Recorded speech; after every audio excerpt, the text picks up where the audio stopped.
Let's look at what has been a great debate, I don't know among the population, but certainly at Queen's Park, as to whether or not the Premier ought to stay and fight the next election or whether she ought to make an early departure. And again, we'll go down the columns here. I would be happy to vote Liberal with Kathleen Wynne as the leader. There are still 23% of Liberals surveyed who are on side with that.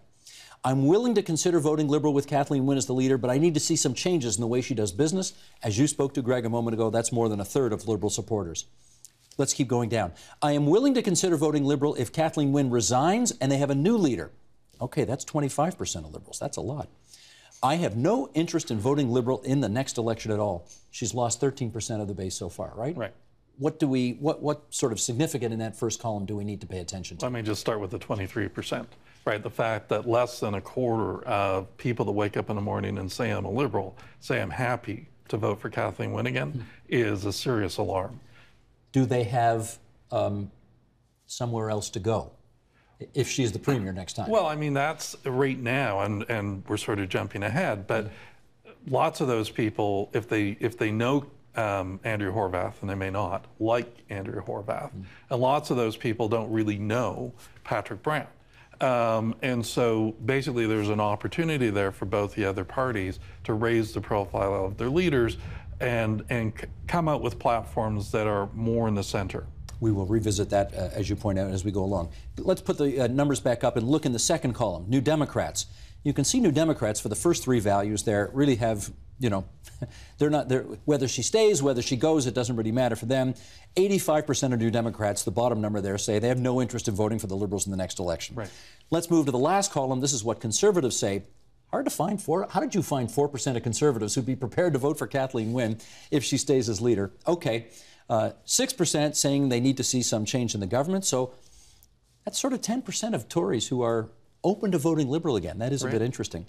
I'm willing to consider voting Liberal if Wynne resigns. A quarter of Tories say they would be. 45% of Tories saying they're not going to vote Liberal regardless of the next election. What do you take from those numbers?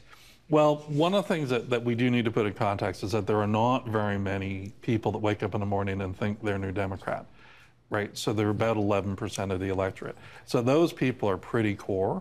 And again, she did wake them up in the last election, but at this point, they're feeling betrayed. They're just not seeing the improvements they're looking for. They're not seeing the improvements in healthcare and education and social services. And one of the things that we're seeing from the government is we're seeing more initiatives to appeal to that sort of person. On the Tory side... So before you go there, so just so I understand, as a strategic route forward then, you say these numbers suggest there's not a lot of mileage in the Liberals trying to get that New Democrat voter from last time to vote for them this time? No, but the people that are unaligned, that are on the center left, are more of an opportunity, and left Liberals, who they could lose to the NDP, they could bring back. This is all sequential, right? So the government has, 14 months to get its act together in terms of the next election, 13, and it's tight. So they have to make pretty quick moves. But to start with, they want to rally their base. The next step is to go to the people that are in other parties that are open to them in terms of values and cross-pressured, right? So when you look at the Tories, right, we've talked, you talk about red Tories and blue Tories and all the different shades of Tories, right? So there are Tories that see a role for an activist government, and those Tories are open. Those Tories were scared by platforms in the past that said they were going to cut 100,000 jobs. And so the Tories have their own coalition. It is less diverse than the Liberals, but it is not all on one page.